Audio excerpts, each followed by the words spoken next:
Bom, nós trouxemos, como vocês já viram aqui,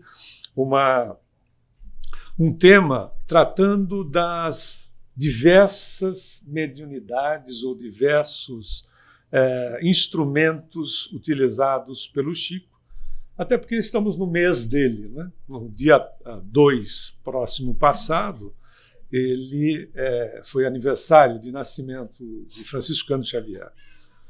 De fato, uma criatura que, quando nós analisamos as suas atividades como espírita, nós temos o espiritismo no Brasil e no mundo antes e depois do Chico, né? Em matéria de divulgação, o pessoal está muito, acho que está dando microfonia, não está? Em matéria de divulgação, é o que nós consideramos. Nós tivemos Kardec como codificador, um trabalho excepcional depois de Dr. Bezerra de Menezes no Brasil, e de outros espíritas, né? Porque não nos cabe citar todos eles, trabalhos fabulosos, mas há um divisor de águas com as atividades desse médium, que nos deixou, no total, mesmo publicado depois da sua partida para a dimensão espiritual, mais 100 livros, completando 525 livros no total. Então, um trabalho, de fato, que ele é mais visto, mas nós trouxemos vários outros tipos da mediunidade dele.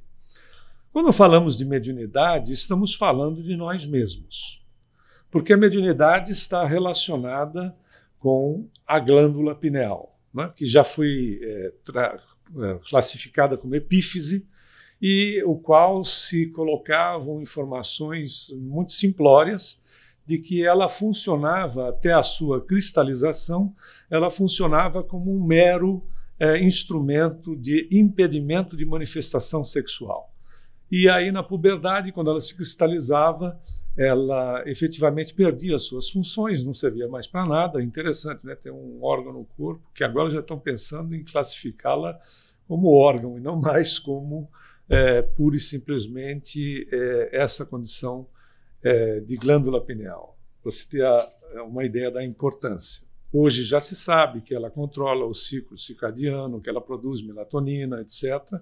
E no campo espiritual, essa cristalização tem a ver exatamente com o processo da mediunidade, né? Tanto é que estudos feitos pelo Dr. Sérgio Felipe de Oliveira em relação à pineal, que é um dos grandes estudiosos no Brasil sobre essa glândula, ele verificou que quantidade de cristais tem a ver com a capacitação mediúnica do indivíduo.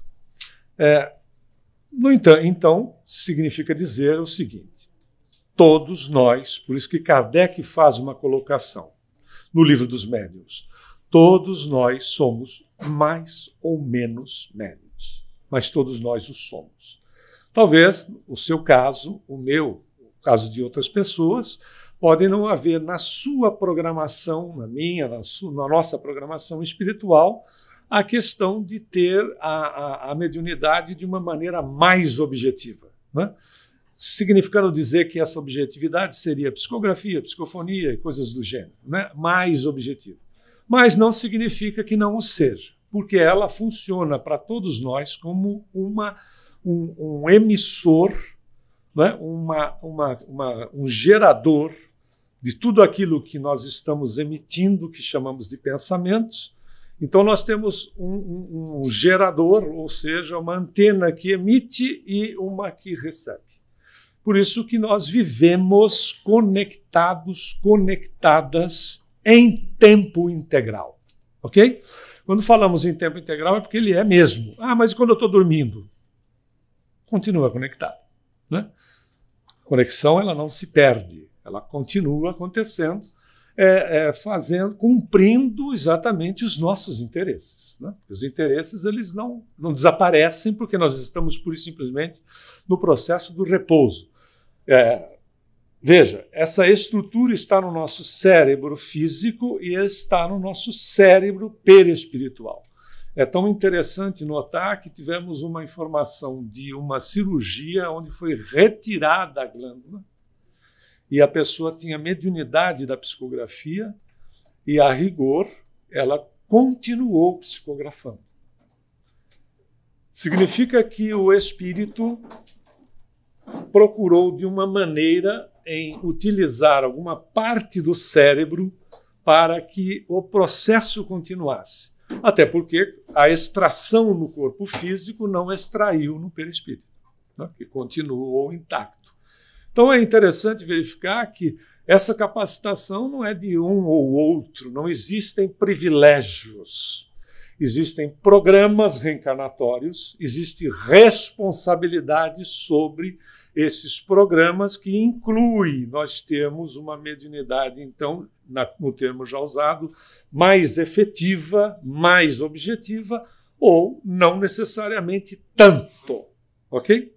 Aí nós trouxemos alguns aspectos desse médium, porque não se tem conhecimento no planeta de uma mediunidade tal qual a de Francisco Cândido Xavier, considerado o maior fenômeno mediúnico de todos os tempos, porque Jesus não era médium, né? Já é desenvolvimento do espírito, capacitação do espírito, que todos nós o seremos, significando dizer que um dia todos nós alcançaremos a esfera crística e teremos todo esse desenvolvimento em nós mesmos. Aí ele diz, mas Jesus, como consta no Evangelho segundo o Espiritismo, era médium de Deus. Sim, é verdade, você também o é. Não é verdade? Porque tudo vem do Criador. Pode haver intermediários até chegar em nós, obviamente, né? Faz todo sentido, não é assim? Intermediários até que cheguem em nós, mas a rigor, todos nós, quando fazemos o bem, nós somos médiuns de Deus. Porque Deus é o amor, Deus é o bem. Por isso que o mais importante, Emmanuel vai tratar desse aspecto, através da psicografia do Chico, dizendo que o importante é que nós sejamos médiuns do bem. Sensacional. Intermediários, intermediárias do bem. Ponto. Ele chega, inclusive, a dizer o seguinte, nós já fizemos essa referência aqui. Antes de você ter toda a fé do mundo, seja bom primeiro. Olha que sensacional, obrigado. É sensacional. É ser intermediário, intermediária do bem. Ponto. Os demais detalhes, se eles forem adequados e necessários para o momento, muito bem. Se não forem, está tudo bem também. Se a gente não tiver necessidade de educar uma determinada faculdade, vai estar tudo bem, porque a melhor delas será a condição de estarmos sendo a ponte do amor, a ponte do bem para as criaturas. Mas vamos ver algumas delas. Bom, okay. Avisa o Walter que não está se movimentando. Está só no. Mas é que eu coloquei o dedo aqui. E começando com a questão da vidência, que agora foi. Obrigado. Os destaques maiores nós temos no registro da biografia dele, que começam em 1915, quando ele é transferido para a casa da madrinha dele, Dona Maria Rita de Cássia, pela morte da Maria São João de Deus, que era o nome completo da sua mãe. E o senhor João Xavier tinha 9 filhos com a Dona Maria e não tinha como cuidá-los, porque eram todos pequenos, era escadinha, né? Então, eram todos pequenos, ele distribuiu entre familiares e o Chico foi morar com a madrinha. Que a gente sabe de todas as dificuldades, né? A gente não vai ficar fazendo apologia da dor aqui, das dificuldades pela qual ele passou, de todos os gêneros, só salientando de que se ele não fosse um espírito evoluído, muito provavelmente, durante o período de formação da sua personalidade, ele teria se tornado um psicopata. Muito provavelmente pela situação como um todo pela qual ele foi submetido. E a vidência desperta assim de uma forma porque ela não é de um momento para outro, mas ela desperta mais fortemente, até mesmo pela necessidade. Porque quando aconteciam os eventos agressivos, e a agressividade não era só no campo da moral, mas era física também, ele corria para o fundo do quintal e tinha uma bananeira e a mãe dele se manifestava. E ele via espíritos como nós nos vemos. Né? Tanto é que, num dos eventos, aí um pouco antes, ele ainda residia com os seus pais, né? Dona Maria de São João de Deus ainda estava encarnada, e eles voltaram da missa, porque eles eram muito católicos, né? Eles voltaram da missa no domingo, e o seu João começou a comentar com a Dona Maria a respeito de uma conhecida deles que havia sofrido o aborto natural. E ele fez uma colocação e o Chico disse que ia aparecer um cidadão e disse para ele dizer para o pai dele: o senhor está equivocado. Na verdade, o que aconteceu, ele tinha 4 anos, o que aconteceu é que foi uma nidação, que é, na realidade, esta estrutura, que é uma gravidez na trompa de Falópio. Então, é uma implantação no útero inadequada do ovo na posição ectópica, que é na trompa de Falópio. Ele tinha 4 anos de idade. O Sr. João quase caiu da cadeira e disse: Maria, você trocou o nosso filho na igreja? Ele disse: não, João, é que estava chovendo e eu troquei a roupa dele. Acabei com 9, não é? Como é que ele não poderia ter se enganado? Depois, quando ele se casou com Cidália Batista, eles tiveram mais 6.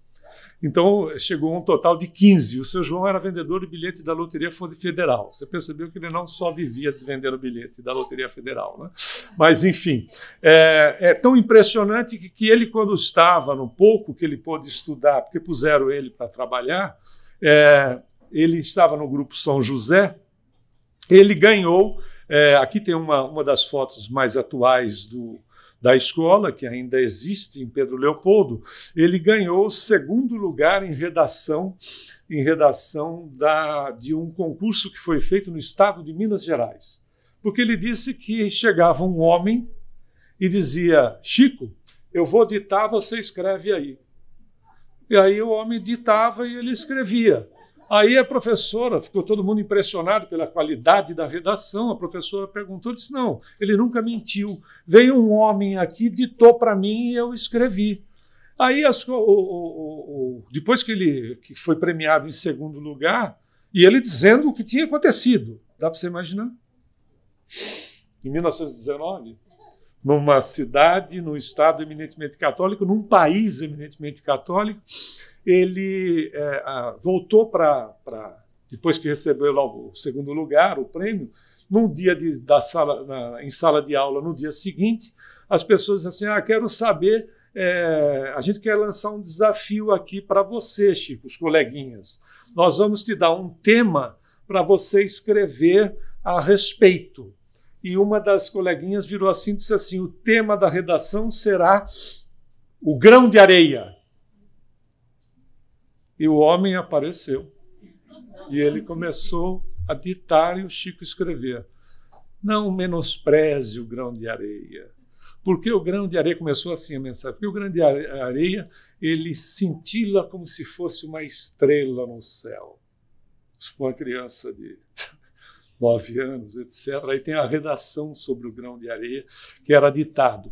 E ele, como nós dissemos, ele via o espírito dessa maneira, tanto é que na igreja, quando ele ia, ele falava para o padre que os desencarnados, muitos dos desencarnados de Pedro Leopoldo, iam lá assistir à missa. Inclusive, na hora da comunhão com a hóstia, muitos desencarnados se ajoelhavam para receber a hóstia, que não era com o padre, mas tinha um sacerdote desencarnado, aí na Jerusalém, que dava a hóstia para os desencarnados. Olha que beleza! Quer dizer, os seus valores, aqui as suas conquistas, não são desrespeitadas. Elas não são, senão como é que ficariam os nossos irmãos católicos, evangélicos, etc., que não assimilam da maneira que nós assimilamos continuidade da existência, reencarnação e coisa do gênero. Outro detalhe aqui é uma foto dele jovem ainda, em 1925, trabalhando na venda do José Felizardo Sobrinho, que era o padrinho dele, com quem ele residiu, e mais a Dona Maria Rita de Cássia, durante 2 anos na sua infância. E é interessante que, quando terminava o expediente, no trabalho na venda do seu José Felizardo, o seu José Felizardo, no fundo da loja dele, tinha canteiros de alhos. E o Chico era encarregado de regar os alhos, o canteiro de alhos, como ainda se usava regador. Você não deve saber o que são essas coisas, né? A geração do sprinkler não sabe o que é um regador. Aí ele usava um regador para fazer, então, a rega dos canteiros de alho, e aí apareceu para ele o Augusto dos Anjos, um poeta, Augusto dos Anjos, que disse para ele: Chico, eu vou falar a respeito do universo. E eu vou falar a respeito do universo, vou fazer o seguinte, eu vou ditar para você agora, para que você vá assimilando as informações e quando você chegar no centro, você possa digitar, você possa psicografar. Porque você já vai ter material inserido em você e vai ficar mais fácil para mim. Não é a continuação da nossa aula, um pedaço dela. Vai ficar mais fácil para que eu possa desenvolver o tema como um todo. E aí ele começou a ditar para o Chico, e o Chico regando os canteiros de alhos, e ele ditando. Aí ele começou a falar do universo, das belezas, etc., da estrutura científica em determinados aspectos, que o Chico chegou uma hora e disse assim: Seu Augusto, o senhor me desculpe, mas eu não tenho cabeça para tanto. Ele disse: então faz o seguinte, Chico, você registra o que for possível registrar e quando chegar lá na noite no trabalho, você coloca lá no papel o que der, tá bom? Ele falou: tá bom, mas o que o senhor podia esperar de um simples regador de alho, não é verdade? Né? Cada macaco no seu galho. Né? O que você podia esperar mais do que... Veja, uma situação de uma estrutura, imagina, de uma capacidade impressionante, mostrando ao mesmo tempo uma simplicidade para todos nós. Né? É uma vida de exemplos, uma criatura simples, mostrando que o fato de se ser simples não significa que não se seja elevado. Né? É por isso que existem pessoas que esperam determinadas criaturas que mudem o mundo há tanto tempo. Não é? Quando às vezes as criaturas passam mudando, não o mundo, mas mudando a coletividade onde se relacionam de uma maneira muito simples, às vezes dentro da sua família. Se não, às vezes, você mesmo, ou você mesma, não é? Porque para trabalharmos em matéria de mudança de uma sociedade inteira, há que se exercitar na sociedade menor. E às vezes nós temos verdadeiros elementos que são motivadores e prestam à alteração, levando aquela coletividade melhor para pontos mais significativos na vida, e de uma maneira muito simples. Às vezes até em pessoas que tenham essa possibilidade, todos nós já devemos tomar conhecimento, às vezes até a moça que se prestava como profissional dentro do lar, né? E que às vezes eram grandes exemplos de simplicidade, de humildade, de boa vontade, de disposição e coisas do gênero, onde a influência é sutil, mas ela é constante. Isso acontece muito. Bom, vamos para o aspecto que ela é mais conhecido, que é a psicografia. Né? Em 8 de julho de 1927, ele recebe a primeira psicografia no centro com a assinatura de um espírito amigo. Ele tinha mediunidade mecânica. Um dos exemplos foi um coração que ele, numa mensagem de 17 páginas, quando finalizou, ele desenhou um coração com flores ao redor, com o nome do rapaz que havia desencarnado, ou seja, o comunicante, e o nome da mãe. E foi muita emoção, porque a senhora, quando viu, principalmente, né, durante a mensagem toda, mas o final da mensagem, ela tirou de dentro da bolsa a carteira e da carteira um papelzinho e colocou ao lado, onde o desenho e aquilo que estava contido naquele papelzinho era como se tivesse passado por uma copiadora. Tamanha era a perfeição de um e de outro. A capacidade mediúnica do indivíduo. Nós vamos mostrar coisas mais interessantes, mas é só para dar um esquenta. A capacidade que ele tinha, ou que ele tem, não é? Em relação a esse processo da fidelização daquilo que estava sendo trazido, porque ela disse, quando meu filho desencarnou, foi um sábado à tarde, que ele saiu com um amigo de automóvel e houve uma colisão e os rapazes desencarnaram. E ele passou pela cozinha onde eu estava em casa e falou assim, mãe, eu fiz para você. E deu esse pedacinho de papel, com o coração, o nome dele e o meu, e eu coloquei na minha carteira e nem meu marido sabia da existência dele. Olha que fantástico a capacidade, não é, de transmitir aquilo que estava na mente do espírito, mas exatamente na mesma proporção, da mesma maneira.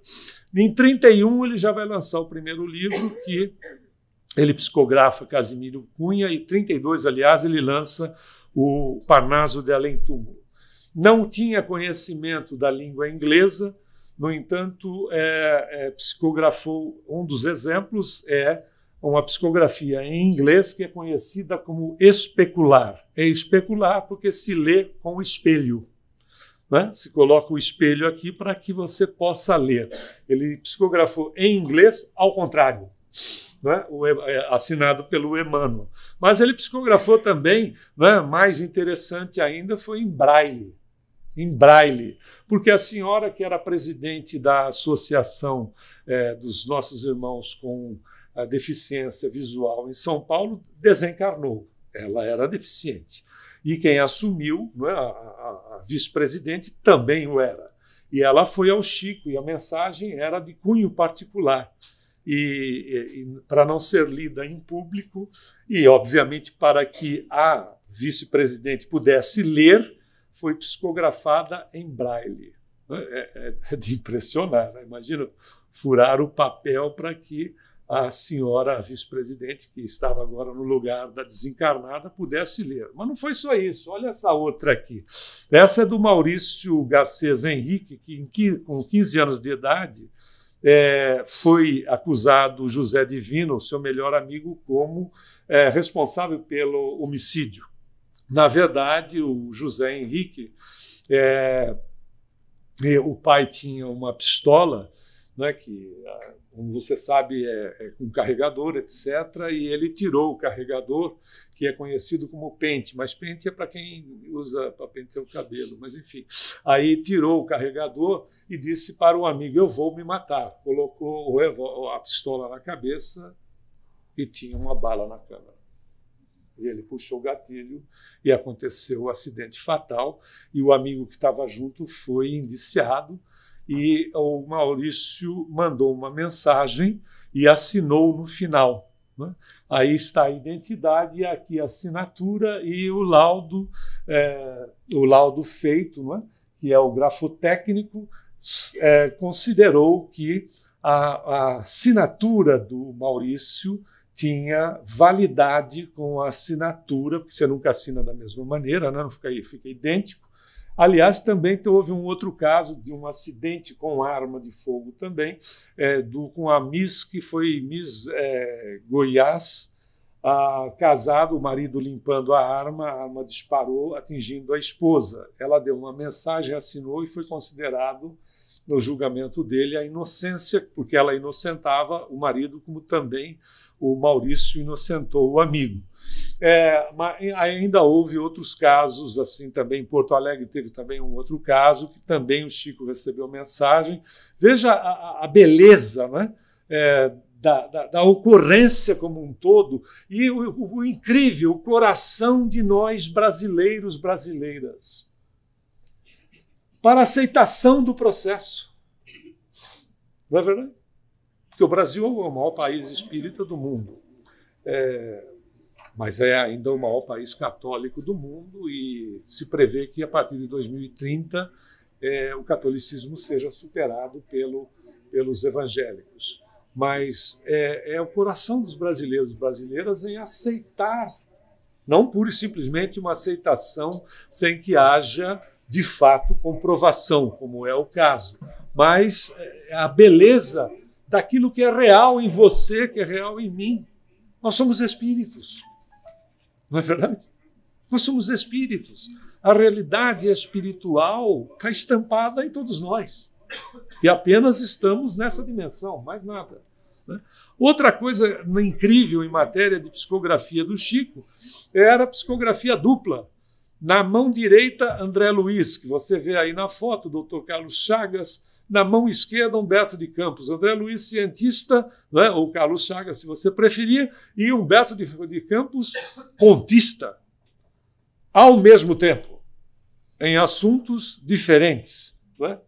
Ao mesmo tempo, em assuntos diferentes. Olha a capacitação dessa criatura em relação à questão da psicografia. Mas a psicografia era uma das mediunidades, porque ele também era um médium de ectoplasmia. Aqui nós vemos ele participando de uma atividade com o Peixotinho exalando o ectoplasma em estado visível, e a irmã Josefa se materializando atrás, se revestindo desse material, se materializando atrás. Mas tem coisa mais significativa, que é a Irma de Castro Rocha, conhecida como Meimei, que era um tratamento íntimo entre ela e o Arnaldo Rocha, seu marido, que em mandarim quer dizer amor puro. Esta é uma materialização através da mediunidade de Chico, uma materialização conhecida como luminosa.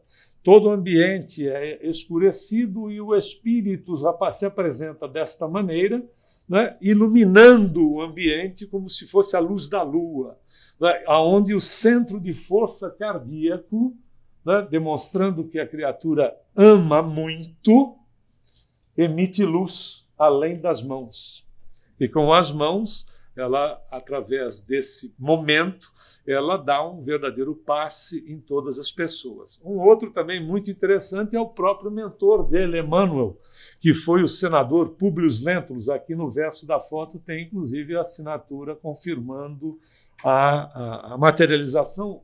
Lamentavelmente, a qualidade do material, das fotos, das câmeras que existiam, eram muito inferiores ao que nós temos conhecimento. Então, não tem uma beleza daquilo que se apresentava, porque todo o tórax de Emmanuel aqui, se apresentando como Públio Lentulus, ou o senador romano, segurando uma tocha, uma espécie de uma tocha, né, com alta luminosidade, todo o tórax é repleto de estrelas, onde se destaca o Cruzeiro do Sul, numa foto que compromete muito, mas também uma materialização luminosa de um espírito que se materializa, todos nós veríamos, não é uma questão de vidência, porque o Chico tinha, como falamos, uma vidência onde até ele ter o hábito, se acostumar com essa capacitação, ele perguntava para a pessoa, você está encarnado ou desencarnado? Porque ele conversava com o desencarnado como ele estava vendo um encarnado. Então, às vezes, ele perguntava. Aliás, se você quiser, tem um filme muito interessante do Russell Crowe, que se chama Uma Mente Brilhante, que é a história um pedacinho da história da biografia de John Nash, que já desencarnou faz alguns anos, e que é um prêmio Nobel. Na realidade, você vê ele sendo tratado através da psiquiatria pura e simples, aonde o John Nash via espíritos como ele via pessoas. Tanto é que a realidade era tamanha e a confusão que ele fazia era tamanha que ele acabou sendo submetido a tratamentos ainda na época com eletrochoque e coisa do gênero. Se você não viu, vale a pena vendo por um outro ângulo, porque mesmo na hora que ele recebe o prêmio Nobel, que ele sai do ambiente, ele continua vendo os espíritos que estão ali. Tanto é que para ele conversar com as pessoas, quando ele era abordado, ele perguntava para outra pessoa que estava do lado, você está vendo ele ou ela? Estou vendo. Então aí ele conversava. Imagina. Não sei se o Divaldo chega nesse nível, mas... é? Eu não sabia, mas eu não vi o filme dele. Mas o fato é que, você imaginou que situação, num ambiente que as pessoas não aceitam, às vezes até mesmo dentro de casa, que era o caso, por exemplo, o seu próprio João tinha problemas sérios, não de contrário ao Chico, mas de entender o processo. de entender a situação, porque o filho psicografava, os livros explodiam, virava best-seller, como foi o caso do Nosso Lar, e eles passavam muitas dificuldades. E tudo era doado, né, em cartório para a FEB ou para outras instituições. E o Sr. João um dia abordou o Chico, dizendo assim, olha, as pessoas vêm aqui te cumprimentar pelo sucesso das obras, dos livros, e que faz muito dinheiro, evidentemente. Então, acho que está na hora da gente ganhar alguma coisa com os livros, né? Porque a nossa situação é muito difícil. Eu disse, mas meu pai, eu não posso fazer isso, os espíritos não permitem. Aí ele disse, para você ver como é que são as coisas, Chico, olha o nome desse pessoal. Esse cidadão, em vez de escrever Manuel, escreve Emanuel. Esse pessoal é tudo do Egito Antigo. Eles não sabem o preço do arroz, feijão, coisa do gênero. Não tinha rádio para eles ouvirem. Eles não sabem das dificuldades, percebe? Tinha uma limitação, mas o Chico diz, mas ele era muito bom, né? E aí, ao mesmo tempo que ele fazia uma colocação dessa, ele dizia assim, não fica triste comigo, não. Continua com os seus livros. Veja como eram espíritos, né, já preparados para aceitar a situação, porque viviam numa situação muito difícil. Outro aspecto era a ectoplasmia dele no Evangelho no Lar. O Evangelho no Lar que nós fazemos e colocamos as garrafas, né, ou a garrafa de água, ou seja lá a jarra, né, eu já vi um cidadão recomendar que quando você coloca a jarra, botar um pires em cima, porque assim, se tiver espírito obsessor, ele não consegue levantar o pires para jogar fluido negativo lá dentro, entendeu? Aí você bota o pires, o obsessor não consegue. Pois é, ai meu Deus, como se não fosse em outra dimensão que o fluido é atuado na água, que às vezes você que faz o Evangelho no Lar já deve ter percebido que às vezes você bota a água natural, ela fica como se estivesse meio gaseificada. Outras pessoas dizem, olha, tem sabor, às vezes de medicação ou de alguma erva, né? Isso não é incomum às pessoas. Se o seu não faz isso,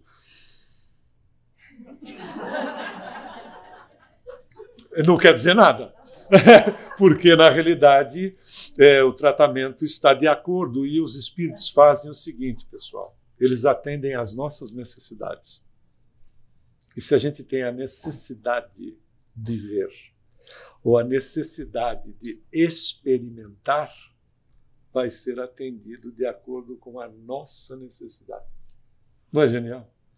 Porque quem nos ama vai fazer de tudo para que a criatura amada receba de acordo com aquilo que ela assimila melhor.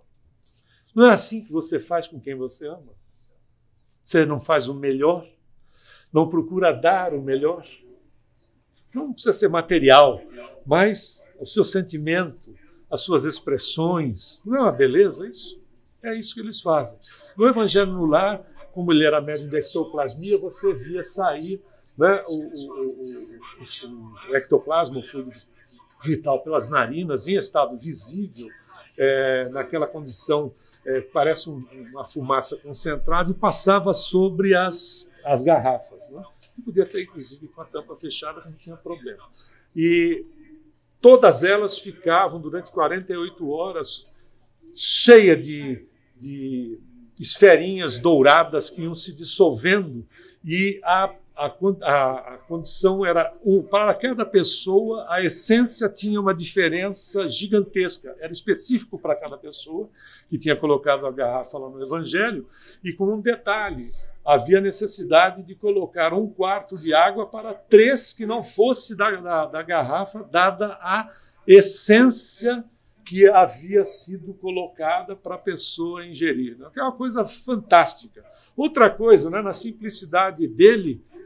Esses copinhos de água aqui fora é a mesma coisa que você está falando lá? Exatamente a mesma coisa. Alguns deles podem ter até sabor, às vezes até algum odor de medicamento, etc., dependendo da necessidade da pessoa. Exatamente. E quando você pega o copo, você não vai pegar o copo do João. Se você for o José, você vai pegar o copinho do José.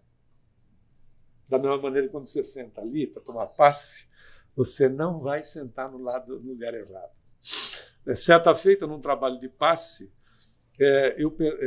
os espíritos mostraram que cada cadeira, né, tinha um foco de luz diferenciado. Aí, claro, a gente pergunta, mas se há uma diferenciação, significa que são tratamentos exclusivos, não é verdade? Eu disse, mas como é que faz? Se as pessoas entram na fila e quando entram vão sentar, as pessoas que vão sentar aqui vão entrar na fila e exatamente essa fila vai ser formada para que essas pessoas sentem exatamente no lugar certo. Tanto é que já pode ter acontecido com você, de você sentar numa cadeira e a pessoa dizer assim, não, passa para outra, porque não é a sua, o tratamento é naquela, claro, tratamento com a instrumentação da dimensão espiritual, porque isso acontece.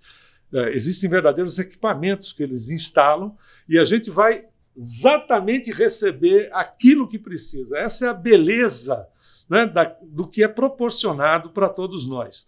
Outra coisa que ele fazia, você vê ele aí com o brinquinho, que é a reencarnação do Dom Pedrito, né, que foi um cachorro que desencarnou antes, que a vizinha, o Dom Pedrito era muito doente, o Chico chegava de madrugada e o Dom Pedrito só comia na mão dele. Se você tem um cão assim, eu tenho, está muito velhinho, só come na minha mão. E é uma coisa, né? Se não for assim, não come. Então ele chegava no Dom Pedrito e a senhora vizinha ficou muito penalizada e envenenou um bife e deu para o Dom Pedrito. E o Dom Pedrito morreu e o Chico ficou sabendo, né, que a vizinha havia feito isso porque ela tinha pena do Chico, então ela matou o cachorro. Aí, fantástico, né? Fantástico, a pessoa tem pena de você, mata o cachorro que você ama, ou o animal que você ama, sei lá quem for. Aí o fato é que a história é muito longa, tal, para ele acertar essa situação, porque ele ficou muito magoado, e ele vai acertar uma situação dando um presente para essa senhora, e um dia ele está voltando do centro e saiu um cachorro de trás de uma toceira, esses cães que nascem assim no mato, né? E o Emmanuel disse, pode pegar esse filhotinho aí, Chico, esse aí é o Dom Pedrito reencarnado. Não quer dizer que o poodle que você tenha, e aí ele desencarnou, você adquiriu um outro poodle, e pode ser o poodle que desencarnou, porque você tem que considerar a genética. O poodle é um cachorro que, primeiro, ele não se sente cachorro, se sente ser humano. E você mora na casa que ele mora porque ele permite que você more lá. E tem outro detalhe, né? Ele é grudento. Né? Ele é um bicho grudento e tal, e se você ignorá-lo, ele vai fazer uns desaforos em cima da tua cama, se for o caso. Então, são situações, né? Há uma estrutura, mas era o próprio. E ele fazia o seguinte, o brinquinho era muito agitado e também os gatos dele, porque ele tinha muitos gatos. Então, ele fazia evangelho no lar para os bichos dele. Botava lá todo mundo sentado nas cadeiras e eles ficavam. Botava nas cadeiras e ele fazia evangelho no lar, fazia o normal, mas depois ele fazia para o Dom Pedrito e os cachorros, que ele dizia assim, o Dom Pedrito é muito agitado. E aí essa agitação dele agita os gatos todos, né? Olha a energia do animal influenciando no outro. Ele agita todo mundo aqui dentro de casa. Então eu faço o evangelho, ponho os gatos, boto ele junto e fica todo mundo calminho, dou água fluidificada. Eu também faço isso, se você tiver, pode dar, que não tem problema, né? Não a sua, mas a específica para eles, porque é a energia que eles colocam para as pessoas da casa e também, se for o caso, o animal. Outro detalhe era a ectoplasmia durante as psicografias. Ele psicografando, saía o ectoplasma das narinas e ele continuava psicografando e a se espalhar, os espíritos usavam para atender as pessoas que estavam no ambiente ou às vezes fora do ambiente e levavam esse material para atender em matéria de socorro, etc. Era também um médium psicofônico, onde a psicofonia dele era impressionante, porque ele não só psicografou, como ele também foi psicofônico em várias línguas que ele não dominava, em holandês, em árabe, em inglês, em alemão, etc.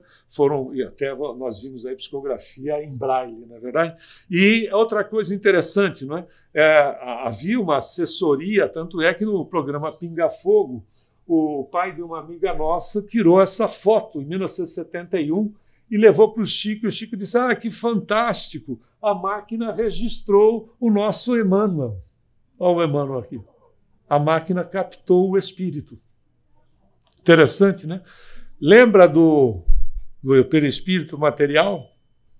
Ela conseguiu, de alguma maneira, o espírito conseguiu, na frequência dele, fazer com que o filme registrasse o Emmanuel está aí, assessorando na época o Chico. Falamos em mensagem em psicofônica em árabe, ele foi no hospital visitar uma pessoa conhecida e encontrou no corredor um rapaz que era de família árabe, não eram espíritas, e o rapaz pediu para que ele pudesse fazer uma visita, porque ele se tornou uma figura ecumênica, não é? Ou seja, ele tinha visita de rabino, de pastor, de padre, etc. Ele se relacionava com as pessoas, ele ia em loja maçom e falava da questão de solidariedade, etc., e não fazia proselitismo, não ia falar de espiritismo, ele ia falar dos aspectos do desenvolvimento do espírito. E ele foi visitar, então estava lá o pai, já moribundo, a mãe das pessoas que ali estavam, né? Estavam os filhos e as noras, e também genros, estavam no quarto, o pai moribundo, a mãe já havia desencarnado, e, de repente, o Chico disse assim, olha, a mãe de vocês está aqui e gostaria de dar uma mensagem. Vocês permitem? As pessoas disseram, sim, permitimos.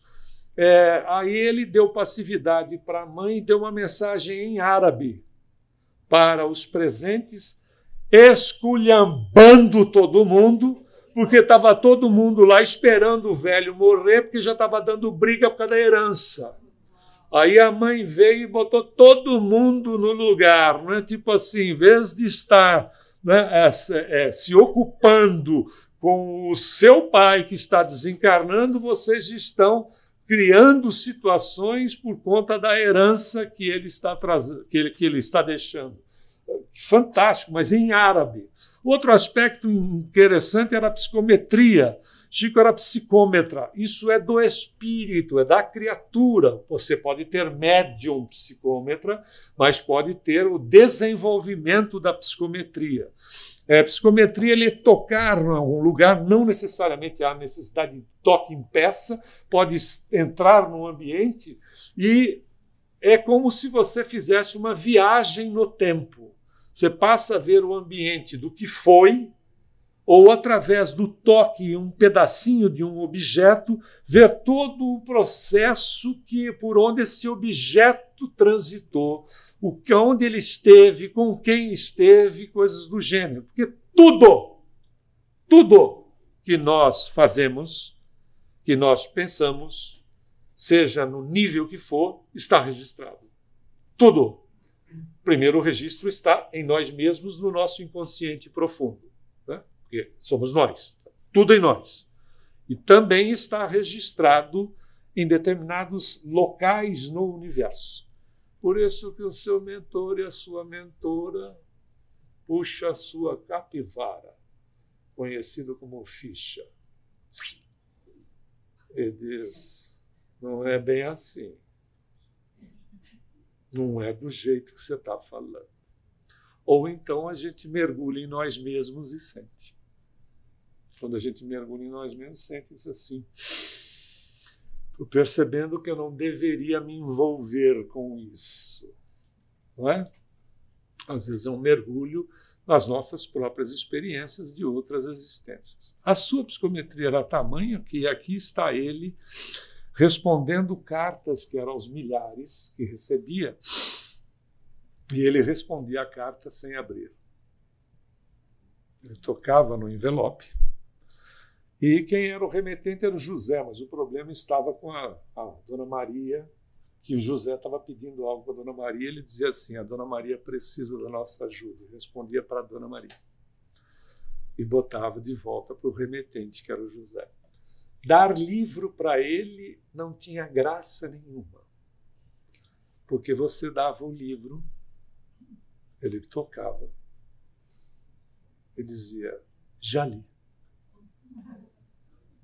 E te contava o livro até de trás para frente. Incrível, né? Parece ficção científica. Já viu o robozinho que faz assim e registra? Essa capacidade é de cada um de nós. Um dia nós teremos a absorção do conhecimento, talvez não mais existindo a necessidade do toque físico, mas a absorção do conhecimento pelo simples fato de estar. Querem ver? Jesus, eu e o Pai somos um. Ele não perdoa a individualidade, ele significa que ele está ligado na mente cósmica. O que significa? O que passa na mente divina é absorvido por ele. A gente não tem ideia de quem passou pelo planeta, não é verdade? Quando a gente se refere a Jesus. Eu não tenho ideia. Já imaginou o que se passa na mente divina, passa na sua? De forma consciente, que é diferente. É consciente. Os registros são feitos de forma consciente. Querem ver? O seu cérebro, o meu, o nosso, estão registrando determinadas situações que a gente não coloca para nível consciente, porque não tem importância. Mas se você parar, você vai ouvir que há um ar-condicionado funcionando. Então, agora você deu atenção. Quando nós tivermos capacidade, todos os registros daquilo que está na mente divina estará na nossa. Que é algo impressionante, né? Não é o caso, vamos voltar aqui para o caso do Chico, que também na área de assistência espiritual, ele atendia espíritos desencarnados que iam pedir assistência para ele. Nós citamos aqui durante a aula, vou repetir para muitas pessoas não estavam, que ele aos domingos ele ia ao cemitério, no domingo à tarde. Ele ia ao cemitério, mas ele não tinha familiar dele desencarnado lá, sepultado lá.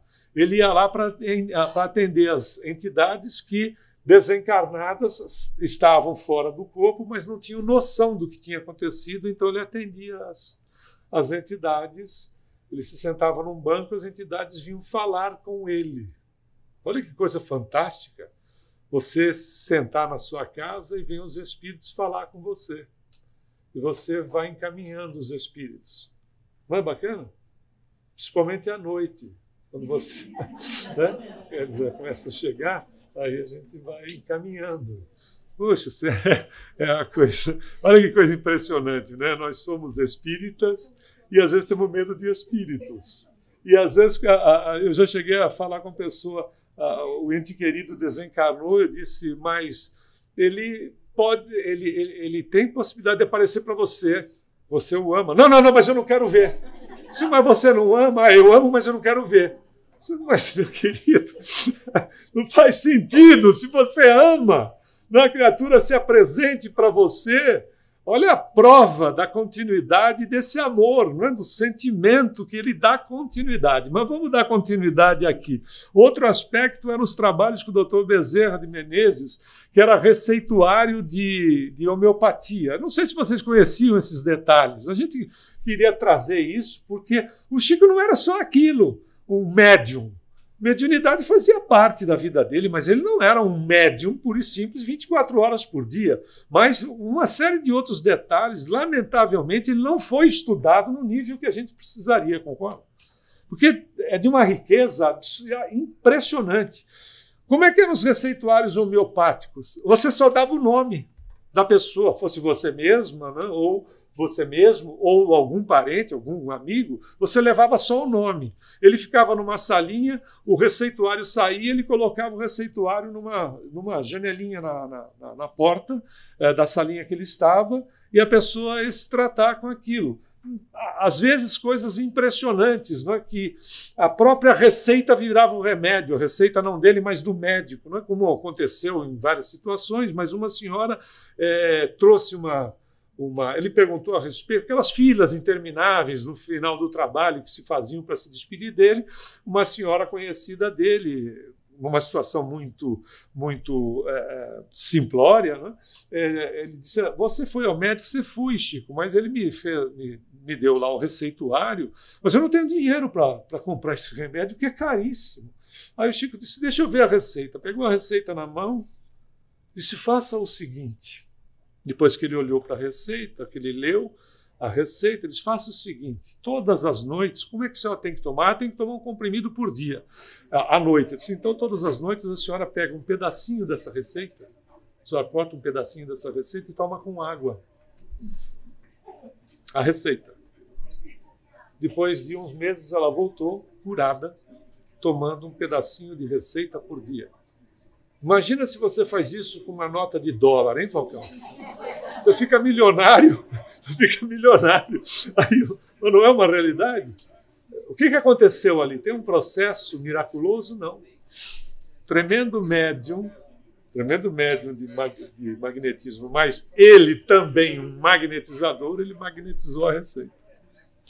E a pessoa fazia com um pedacinho de papel, era só para a influência, para o processo de autossugestão, porque o material está impregnado do magnetismo.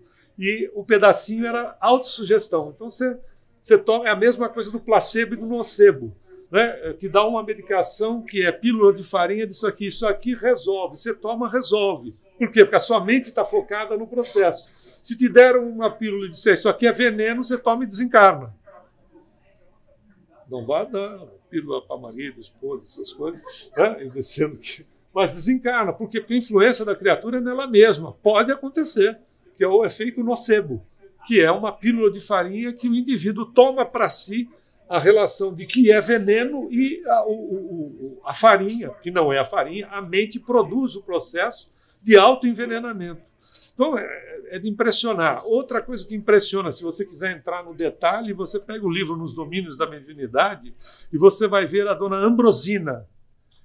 Eu também não sei onde é que o André Luiz arruma esses nomes, mas, enfim, a dona Ambrosina, ele descreve, ele vai num centro espírita, tem a dona Ambrosina, que é uma médium. Ele diz que ele tem, no centro de força coronário, uma coroa invertida.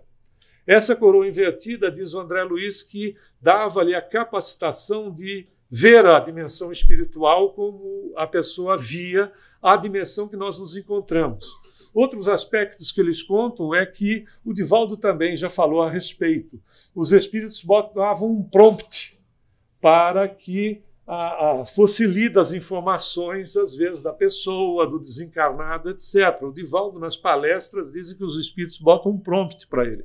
Porque ele lê, então tem datas, etc. Porque é impressionante, né? A quantidade de informações que ele dá numa palestra. E essa dona Ambrosina, na realidade, é o Chico. Que o André Luiz vai no centro, no Grupo Espírita da Prece, e tudo que você pode ler lá que acontece era o que acontecia no Grupo Espírita da Prece. A dona Ambrosina é o Chico, que, claro, né, não ia dizer que é o Chico, que ia promover o cara, percebe? Porque aí você promove o sujeito, e você sabe que nós espíritas somos muito exigentes, né? A gente tem um padrão de exigência, às vezes, que passa um pouquinho do limite, em relação aos outros, obviamente. Né? É óbvio. Outro aspecto eram os passes, né? A questão de dar passes, etc. Não foi uma vez só, mas numa delas ele estava passando por uma das ruas de Uberaba e a pessoa disse: olha, Chico, a minha irmã está muito doente, está muito mal, você não poderia lá em casa aplicar um passe nela? Ela disse: eu vou. E aí seguiu lá o rapaz, foi até a casa do cidadão, deu um passe na moça e a moça desencarnou.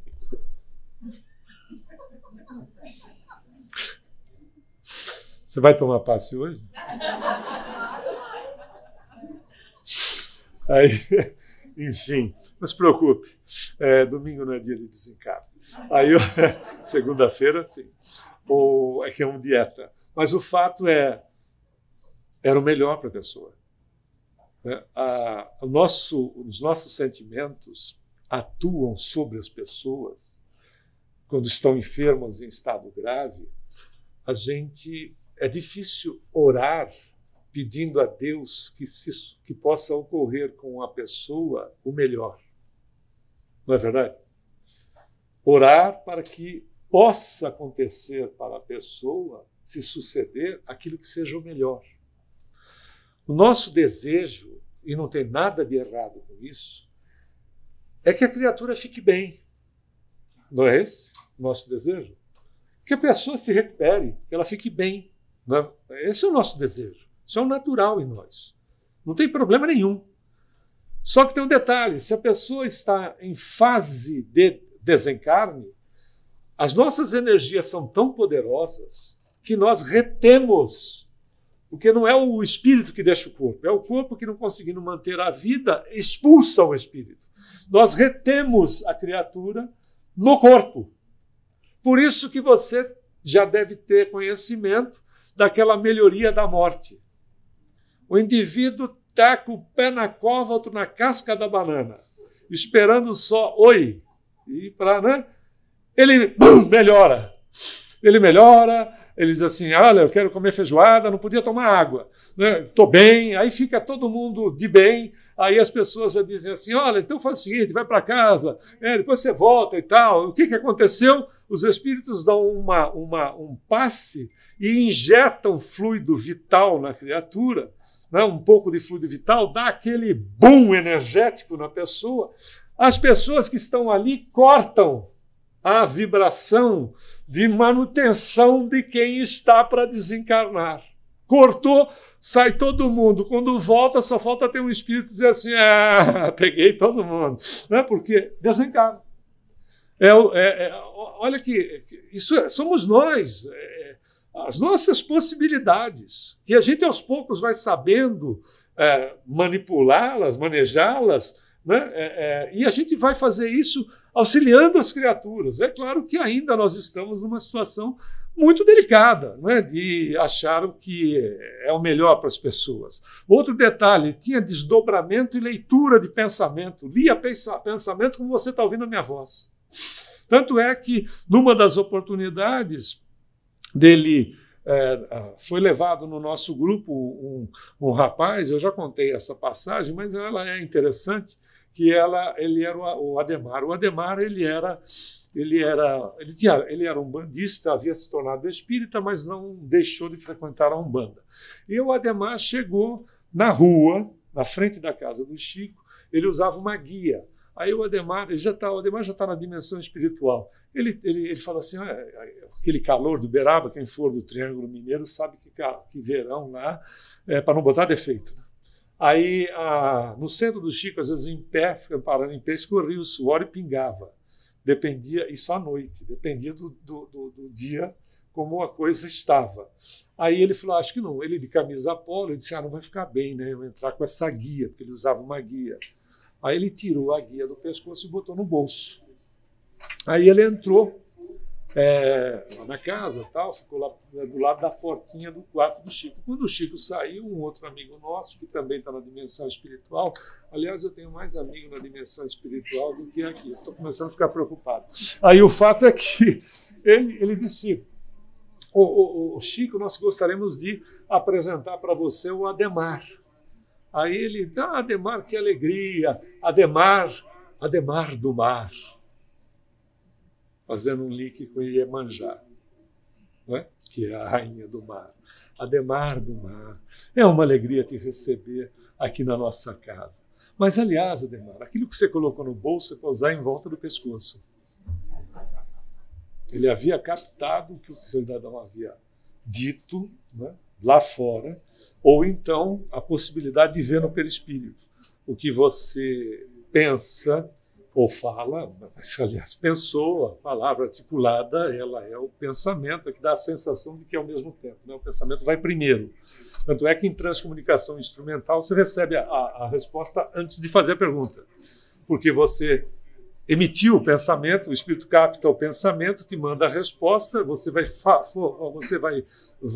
formatar a pergunta para que os demais possam ouvir e ele vem a resposta primeiro. Então precisa treinar né, esse time para poder ter a resposta da pergunta que está acontecendo.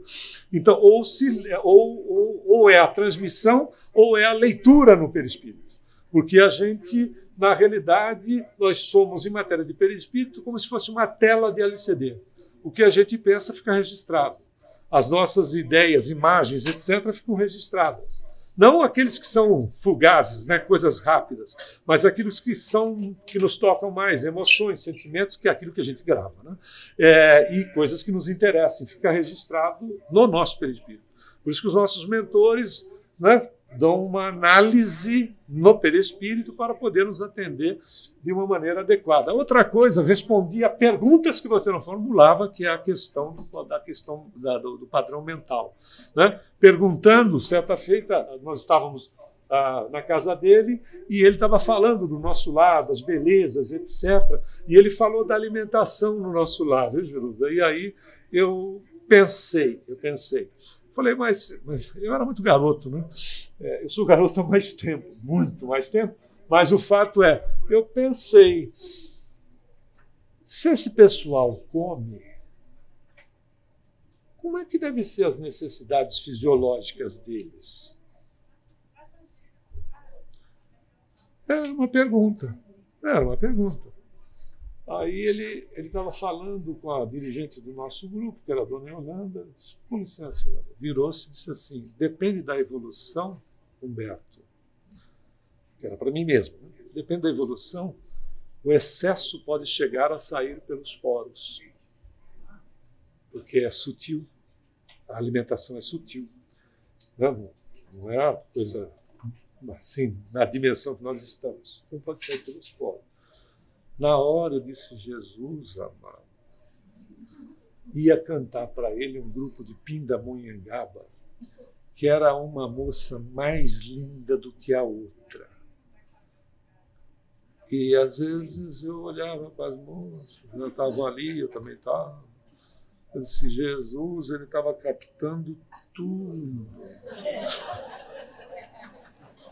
Você sabe, né, companheiro, quando você é jovem, né, às vezes você fantasia mais do que deve, e coisas do gênero, ele captava. E agia com naturalidade. Um amigo nosso, a gente já estourou o horário, viu, pessoal? A gente já vai embora, porque você deve estar com fome.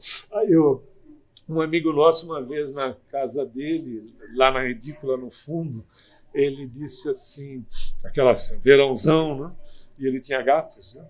E estava realmente lá na edícula, estava lá um cheiro da urina de gato. Aí ele pensou, nossa, mas que cheiro de xixi de gato, meu Deus. Depois de uma hora o Chico veio lá para aquela salinha e sentou-se, papo vai, papo vem, ele virou e disse, sabe, Samuel, que era o rapaz, eu gosto muito dos meus gatos. Por isso eu tenho tantos. Eu disse, eu já observei. Ele disse, você tem gatos? Eu disse, não tenho gato, mas você sabe que eu já estou pensando em adquirir um. Alguma coisa tinha. Ele disse, às vezes eles estão por aqui porque eles comem os ratos que querem destruir os meus livros. Mas às vezes eles têm um odor na urina muito forte, não é mesmo? Isso nem senti, Chico, nem senti. Não percebi. Tem mesmo? Eu disse, às vezes tem. Em ambiente que fica um pouco fechado, quando eles conseguem entrar, às vezes eles fazem isso. Não deu para perceber. Ou seja, ele havia captado o que o indivíduo havia pensado sobre a questão do desconforto em relação... Você tem que amar muito. Porque a pessoa pode estar sorrindo para você e fazendo as ponderações mais indelicadas possíveis a respeito da sua pessoa. E você, parado, captando como se você estivesse ouvindo a declaração da pessoa. Olha como Deus é bom. A gente só vai chegar nesse nível quando nós amarmos. Há que se amar muito. Por isso que a última que nós trouxemos é de impressionar. Ele estava psicografando no Grupo Espírita da Prece Eu já tive. Aí, eu já tive. Aí ele estava psicografando e o professor José Herculano Pires, desencarnado, veio lá no centro, desencarnado, e disse: Chico, nós estamos precisando de um favor seu, especialíssimo. Uma mãe na dimensão espiritual, desencarnada, está no meu centro. Ele tinha o centro lá no plano espiritual. E ela está à procura do filho, também desencarnado, que ela não tem notícias. Você poderia ir lá comigo e ser o intermediário da mensagem do filho para essa mãe? Lembra-se que ele estava psicografando no centro. Ele disse: vou, professor. Ele foi, se desdobrou, a psicografia no centro continuou.